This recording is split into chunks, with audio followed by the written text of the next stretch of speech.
Let's move our next performance. शादी ब्याह के रस्म रिवाज जिनका इस्लाम से कोई ताल्लुक नहीं है और ना ही उसकी कोई जगह है, एक ऐसी बुराई है जो हमारे मुआशरती निज़ाम में एक नासूर की सूरत इख्तियार कर चुकी है। अगर वाकई हम और आप अपने मुआशरे को इस नासूर से आज़ाद कराना चाहते हैं तो आइए देखते हैं मुंतहा फहमीदा हनीन के सवाल जवाब की मुफीद गुफ्तगू को। कबल इससे कि ये बहनें स्टेज पर हाजिर हों, हमारे लिए अहम बात यह है कि इन रसूमात से निजात के लिए हमारे नौजवानों में गैरत खुददारी का जज्बा और हमारी नौजवान लड़कियों में सब्र का मादा होना ज़रूरी है, तभी हम आसानी से निजात हासिल कर सकते हैं। Please welcome Fahmida, Muntaha and Haneen for debate शादी ब्याह के रस्म रिवाज। Don't forget to motivate our sisters with great applause. Let's move forward and be ready to enjoy our next performance. अस्सलामुअलैकुम वरहमतुल्लाहि वबरकातुहू।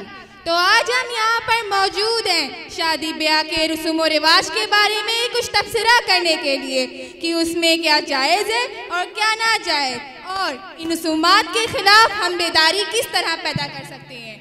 तो मेरा पहला सवाल है मुंतहा से कि वो बताएं हम इस्लाह की शुरुआत किस तरह करें। हाँ, तो देखिए, जैसा कि हनीन ने एक सवाल किया कि हम इस्लाह की शुरुआत किस तरह करें, हम इस्लाह की शुरुआत खुद करें।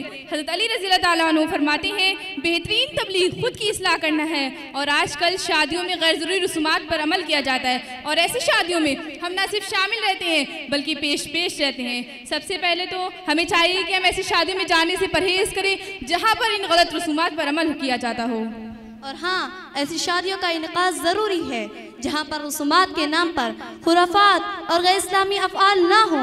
दौलत, जहेज़ और सलामी वगैरह की नुमाइश किसी गरीब की हसरत व दिल आज़ारी का सबब ना बने, लेकिन सादा व कम खर्च वाला निकाह हमारे नबी पाक सल्लल्लाहु अलैहि वसल्लम की सुन्नत व बरकत की बशर्त वाला है। तो क्यों ना हम अपने अपने घरों से इस इस्लाह अम्र की इब्तिदा करें। इंशाअल्लाह ऐसी सादा और मसनून शादियों की बरकत से हम अपना आप खुद मनवा लेंगे।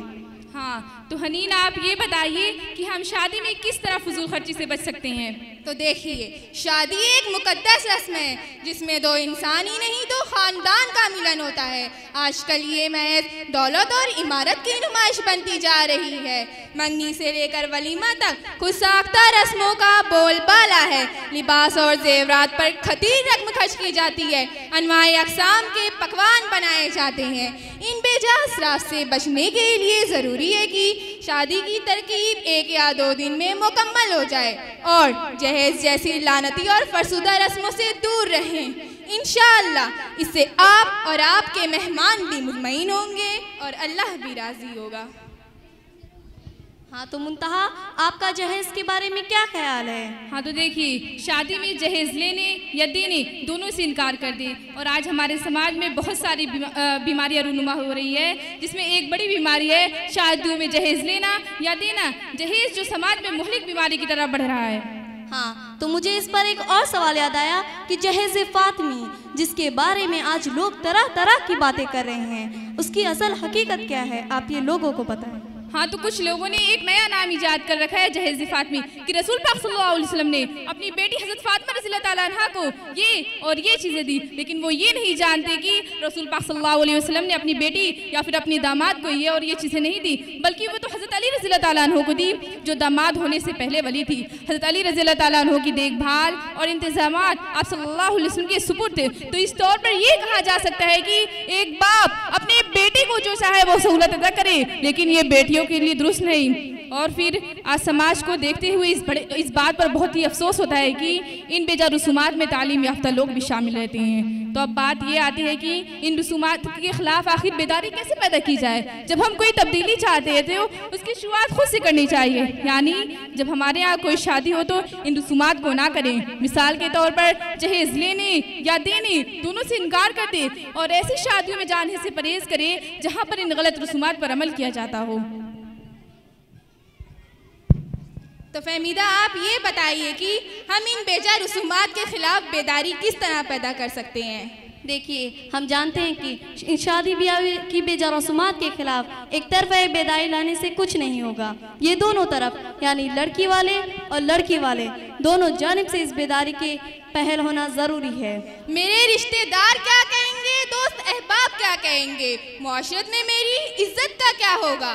इस तरह के सवालात हमारे जहन में उभरते रहेंगे। लेकिन अगर हम ये ना सोचकर ये सोचें कि अगर हम नबी करीम सल्लल्लाहु अलैहि वसल्लम की सुन्नतों पर अमल करके एक सादा और कम खर्च वाला निकाह करें तो हमारा अल्लाह हमारे बारे में क्या सोचेगा, उसके दरमियान हमारी इज्जत क्या होगी। तो यकीनन ऐसे निकाह से रब्बुल कायनात का मालिक यानी हमारा अल्लाह हमसे राज़ी होगा।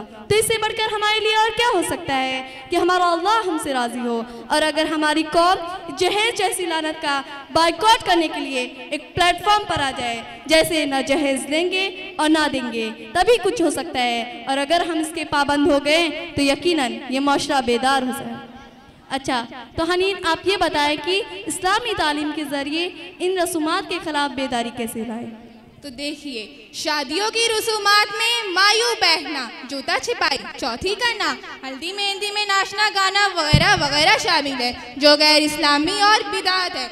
इन रसूमात के खिलाफ बेदारी के लिए ज़रूरी है कि इस्लामी तालीम से मुताल्लिक प्रोग्राम का इंतकाद किया जाए। इस्लामी तालीम से हमारी नई नस्लों को ये मालूम होगा कि इस्लाम में क्या जायज़ है क्या ना जायज़, और इन खुराफात से किस तरह बचा जाए। इन रसूमात के लिए होने वाले बेशुमार इखराजात की वजह से अहले खाना को न सिर्फ कई मुश्किलात का सामना करना पड़ता है बल्कि अक्सर गुरबा अपने औलाद की शादी नहीं कर पाते या फिर सरमाया जमा करते करते शादी की उम्र निकल जाती है।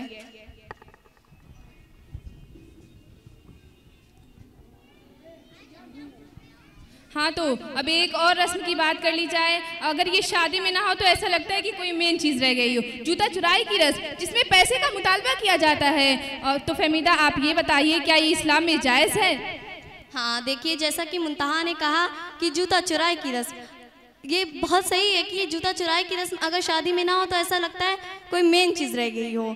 लेकिन शरीयत का तो बिल्कुल वाज़ेह पैगाम है, निकाह और वलीमा, और कुछ तो ऐसा शरीयत में है ही नहीं ना। ये जूता चुराई की रस्म की शरीयत में कोई जगह नहीं है। आप देखते हैं कि हमारे इस्लाम में चोरी की सज़ा हाथ काट देनी है। यहाँ पर हम क्या कर रहे होते हैं, खुद चोरी के लिए ट्रेनिंग देते हैं। अरे ट्रेनिंग ही नहीं बल्कि उस पर नमाज से भी नवाजते हैं। ये हम क्या कर रहे होते हैं। और आप देखते होंगे कि कई कई जगहों पर सिर्फ एक जूता चुराई के नाम पर ही कितने झगड़े हो जाते हैं और बेपर्दगी तो आम हो जाती है। एक तरफ लड़के के दोस्त बार्गेनिंग कर रहे होते हैं तो दूसरी तरफ लड़की की सहेलियां बार्गेनिंग करती हुई नजर आती हैं। ये क्या है, ये किस तरह का माहौल आप प्रोवाइड करके दे रहे हैं? क्या आपको नहीं पता, क्या आपने नहीं सुना कि अल्लाह तबारक व तआला कुरान मजीद में फरमाता है, इन्नल्लज़ीना युहिब्बूना अन तशिअल फाहिशतु फिल्लज़ीना आमनू लहुम अज़ाबुन अलीमुन फिद्दुनिया वल आखिरा। जो लोग मुसलमानों में बेहयाई फैलाने की आरज़ू रखते हैं उनके लिए दुनिया व आखिरत में एक दर्दनाक अज़ाब होगा। ये हम किस गुनाह में मुब्तला हैं, हमें इस गुनाह से निकलना होगा, हमें अल्लाह के अज़ाब से बचना होगा। और रही बात जूता चुराई की तो उसकी शरीयत में कोई जगह नहीं, और इसके आड़ में भी जितनी भी रस्में हैं सिर्फ अल्लाह और उसके रसूल को नाराज़ करने के मुतरादिफ हैं।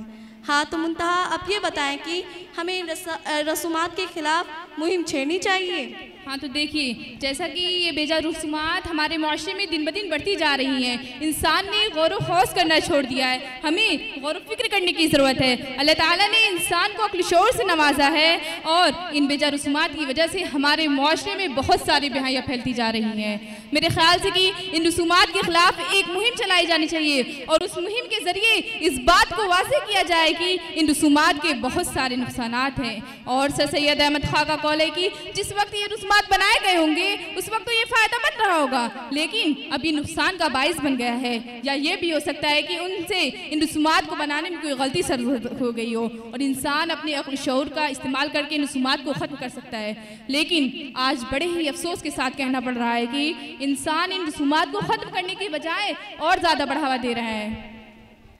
तो फहमीदा आप ये बताइए कि हम शादी को और सादा और आसान किस तरह बना सकते हैं। देखिए, गौर-ए-तलब बात यह है कि हमारा दीन इस्लाम एक मुकम्मल ज़ाब्ता हयात है और हमारी ज़िंदगी का कोई शोबा ऐसा नहीं जहाँ पर रब्बुल कायनात ने हमारी रहनुमाई ना फरमाई हो, यानी ये ना बताया हो कि कौन सा अमल किस तरह से अंजाम देना है। तो सोचने वाली बात यह है कि शादी जो ज़िंदगी का अहम तरीन पहलू है, उसमें शरीयत ने हमें बेयारों मददगार छोड़ दिया होगा?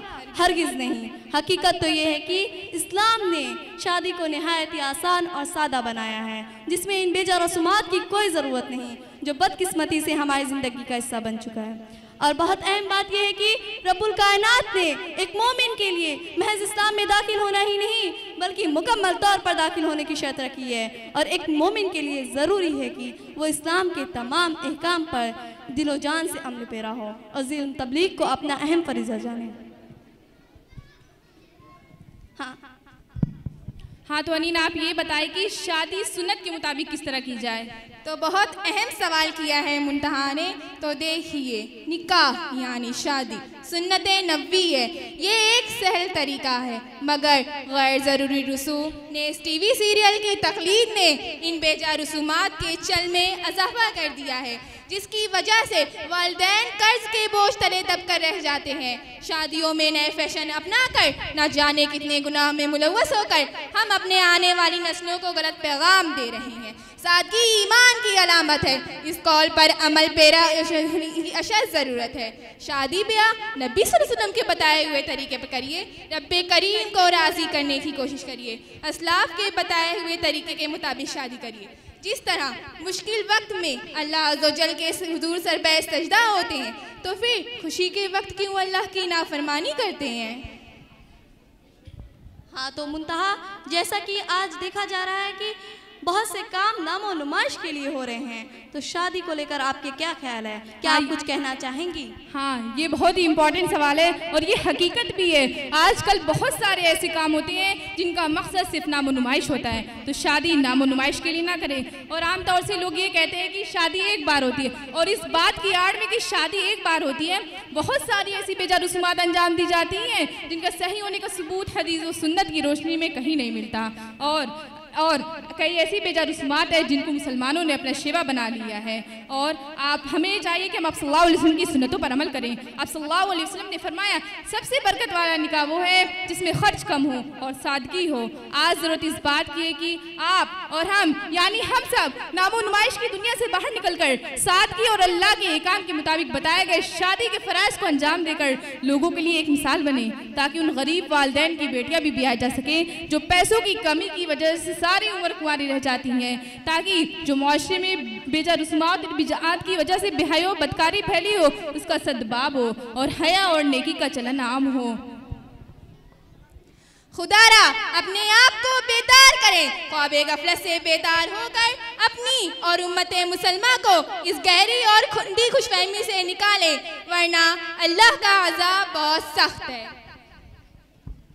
अगर आज हम ताहिरा नजर डालें तो इत्तेदाद और फासिक निकाह जोर और शोर पर है, इस्लामी हुदूद की धज्जा उड़ रही है और सिर्फ हम तमाशाई नमाशाई बने देख रहे हैं। ये तमाम लोगों का फर्ज है, क्योंकि हम में से हर एक शख्स दूसरे शख्स को देखता है। अपने हिस्से की कोशिश करिए, क्योंकि हमें अल्लाह के यहाँ अपने अमाल का जवाब देना है। जज़ाकल्लाह खैर।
माशाअल्लाह, शादी ब्याह के रस्म व रिवाज ना तो हमारे मजहब का हिस्सा है ना ही उससे मेल खाते हैं। तकरीब निकाह इस कदर आसान होने के बावजूद हमारे मौजूदा माशरे में उसे एक मुश्किल तरीन तकरीब बना दिया गया है। हमें इस्लाम के उसूलों के मुताबिक शादी ब्याह को अंजाम देना चाहिए और उसकी बरकत समेटना चाहिए। हमें फजूल रसूमात और जाहिलाना तौर तरीकों से इज्तनाब करना चाहिए और इसी में दुनिया और आखिरत की भलाई है।